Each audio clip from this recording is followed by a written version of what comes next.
नाज़रीन अस्सलाम वालेकुम। पाकिस्तान के एक मारूफ एंकर ने यह खबर दी है कि काजी फायज ईसा साहब को एक्सटेंशन दी जा रही है और इस हवाले से नाज़रीन उन्होंने एक बड़ी मुस्तनद रिपोर्ट शेयर कर दी है और अब इस खबर के ऊपर तस्दीक हो गई है नाज़रीन कि ये एक्सटेंशन मिलने वाली है और किसी भी लम्हे इस हवाले से कौमी असम्बली में बिल पास किया जा सकता है। इस हवाले से कुछ तफसीलात हैं आपके साथ शेयर करेंगे।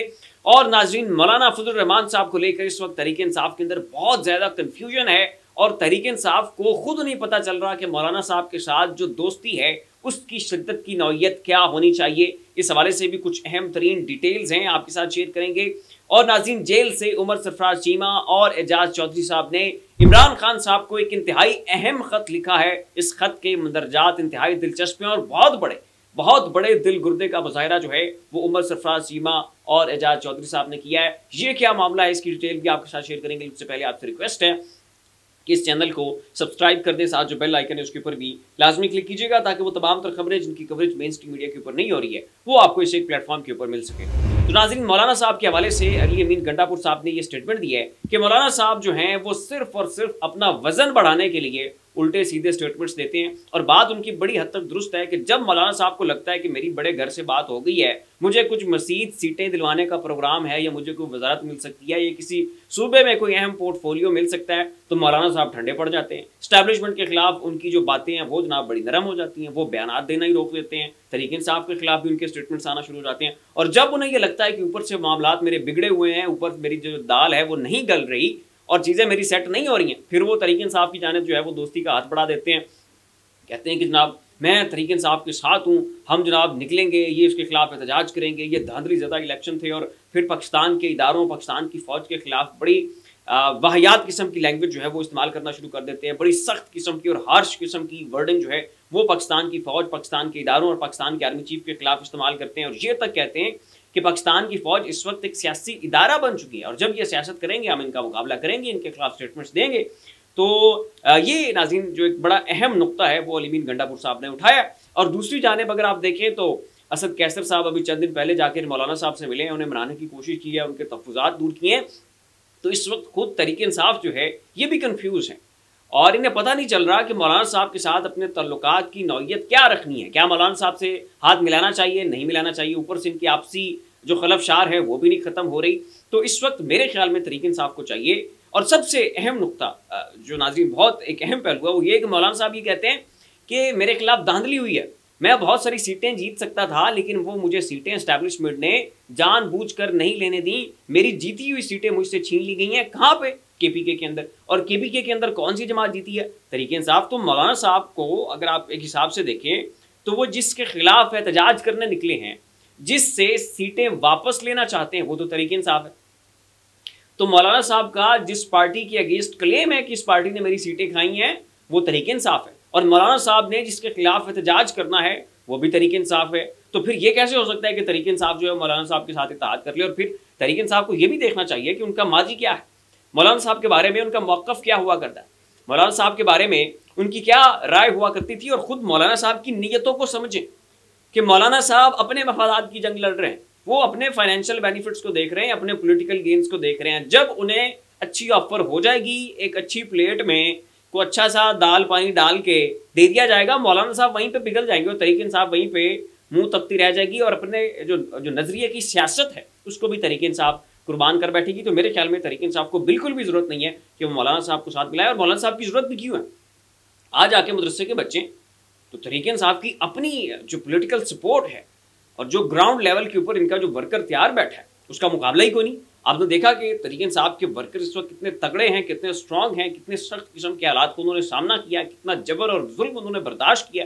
और तहरीक इंसाफ के निकलने की देर है, तहरीक इंसाफ के वर्कर सपोर्टर निकलेंगे और बाकी सभी जो छोटी मोटी सियासी जमातें हैं वो भी तहरीक इंसाफ के साथ हैं, GDA इनके साथ है, बाप पार्टी इनके साथ है, सुन्नी इत्तेहाद कौंसिल इनके साथ है, MWM उनके साथ है। तो मेरा नहीं ख्याल कि मौलाना साहब एक ऐसे इंसान हैं कि जिनके ऊपर तहरीक इंसाफ को तकिया करना चाहिए। अगली खबर नाज़रीन ये है कि इस वक्त ट्विटर के ऊपर बख्तावर भुट्टो साहिबा और मारूफ एंकर हैं समीना पाशा, उनके दरमियान इस वक्त काफ़ी नोक झोंक चल रही है।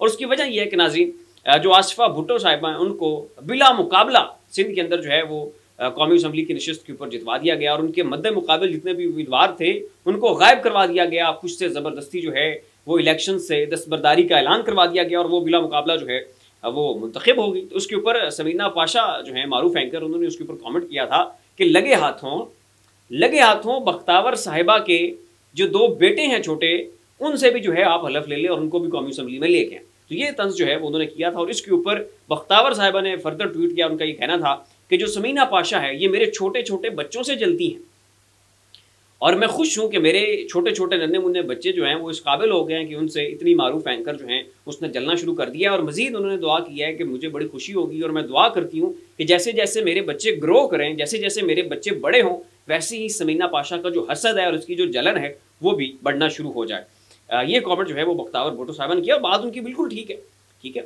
इनका हक है, पीपल्स पार्टी का हक है कि वो पाकिस्तान के ऊपर हुक्मरानी करें। जुल्फ़िकार अली भुट्टो साहब ने की, मोहतरमा बेनज़ीर भुट्टो साहिबा ने की, बिलावल भुट्टो है, आसिफ जरदारी है, आशफा भुट्टो है, बख्तावर भुट्टो के 2 बेटे हैं, आगे जो बिलावल भुट्टो साहब है उनके बेटे होंगे, आगे इनके बेटों के बेटे होंगे, वो पाकिस्तान के ऊपर हुक्मरानी करेंगे। तीसरे, चौथे, 5वें, छठे, मैं कौन होता हूँ? आप कौन होते हैं भाई?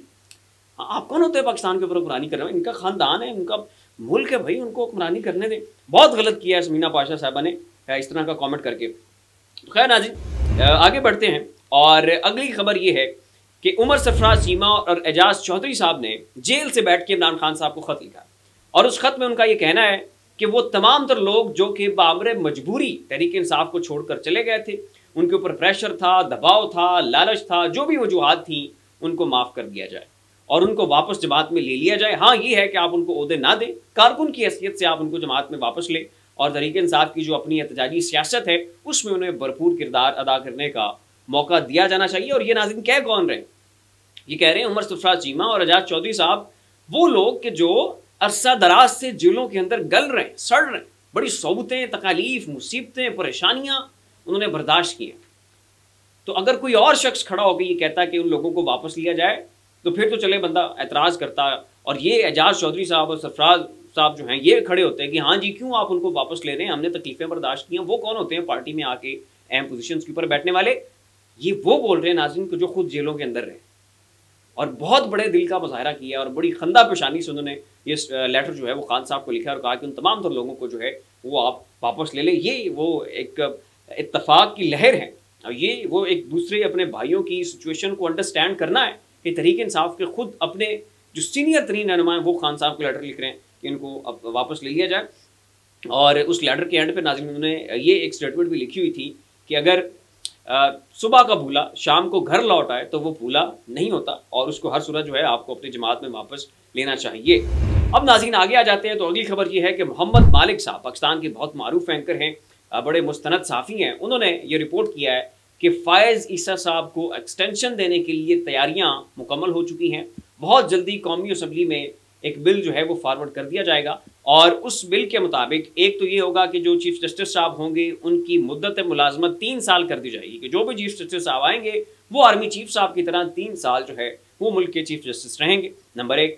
नंबर 2 पे ये कि सीनियरिटी लिस्ट वाला जो खाता है ना उसको भी ख़त्म कर दिया जाएगा और ये आइन लाया जाएगा कि 4 से 5 जो सीनियर जजेस हैं उनकी फहरिस्त वज़ीर आज़म साहब को जाया करें और वज़ीर आज़म साहब जो हैं वो अपनी मनपसंद का कोई चीफ जस्टिस जो है वो चुने और उसको 3 साल के लिए वहाँ पर लगा दें। ठीक वैसे ही जैसे आर्मी चीफ की जो है वो सिलेक्शन होती है, आर्मी चीफ का भी ऐसे ही होता है कि सीनियरिटी लिस्ट में जो 4-5 जजेस होते हैं उनकी फहरिस्त वज़ीर आज़म साहब को आती है, उन्होंने उनमें से किसी एक को चुनना होता है। लेकिन जजेस का मामला मुख्तलिफ था। यहाँ पे सीनियरिटी लिस्ट में जो सबसे सीनियर जज होता था, जो सबसे टॉप के ऊपर होता था, वो ऑटोमेटिकली खुद से ही चीफ जस्टिस जो है वो मुंतखब हो जाया करते थे या सिलेक्ट हो जाया करते थे।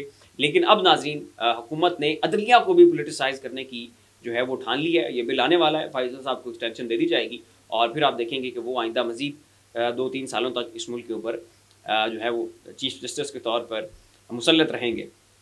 तो जहाँ तक बात नाज़रीन इस मामले की है तो ये इंतहाई अफसोसनाक है, बहुत ज़्यादा पैथेटिक है और आपने अदलिया जो कि पहले ही बहुत ज़्यादा पोलिटिसाइज है, आपने उसको मज़ीद तबाह करने की कोशिश की है। अब ये होगा कि जो सुप्रीम कोर्ट के जजेस हैं उनके दिमाग में ये ख्याल होगा कि अगर हम नवाज शरीफ साहब के साथ ठीक चलेंगे, शहबाज शरीफ साहब के साथ ठीक चलेंगे, पीपल्स पार्टी को नवाजते रहेंगे और अगर इनकी हुकूमत रहेगी तो फिर हमें ही जो है वो चीफ जस्टिस चुना जाएगा। तो अब जजेस के दिमाग में भी ये होगा कि जनाब मेरिट के ऊपर अगर फैसले करने हैं तो फिर हम चीफ जस्टिस नहीं बन सकते और अगर इस ख़ानदान को नवाजना है, इनकी खुशामदें करनी है, इनके बूट पॉलिश करने हैं, इनके तरले करने हैं, मिन्नतें करनी है, इनके घर का गुलाम और चौकीदार बन के रहना है, तो फिर हम चीफ जस्टिस बन सकते हैं। तो ये अब क्राइटेरिया जो है वो बन जाएगा कि जितना इस खानदान को नवाजेंगे उतनी ही आपकी प्रोबेबिलिटी बढ़ जाएगी कि आप इस मुल्क के चीफ जस्टिस जो है वो बन पाएंगे। अब ठीक वैसे ही कि जैसे इन्होंने पाकिस्तान की फ़ौज को पोलिटिसाइज किया हुआ है, जैसे पाकिस्तान के इदारों को इन्होंने तबाह बर्बाद करके रख दिया है, अब वैसे ही वो अदलिया कि जिसको आप पहले ही सत्यानाश हुआ पड़ा है उसको मज़ीद तबाह बर्बाद करने की इन्होंने ठान ली है। असूली तौर पर चाहिए तो ये था कि ये मामला जो है आप फ़ौज से भी ख़त्म करते, फ़ौज के अंदर से भी आप एक ऐसा निज़ाम लाते एक सीनियरिटी लिस्ट के हिसाब से जो जनरल सीनियर हैं वो आए, आर्मी चीफ सेलेक्ट हो जाए, और वैसे ही अदलिया का निज़ाम तो पहले ही ठीक था, तो बजाय ये कि आप इस लानत को फ़ौज से ख़त्म करते, आप वही मामला उठा के अदलिया में भी डाल रहे हैं। फिलहाल के लिए इतना ही। तमाम मामला के ऊपर अपनी राय का इज़हार नीचे कमेंट बॉक्स में ज़रूर कीजिएगा। इसी के साथ अपने मेज़बान को इजाज़त दीजिए, अपना ख्याल रखिएगा।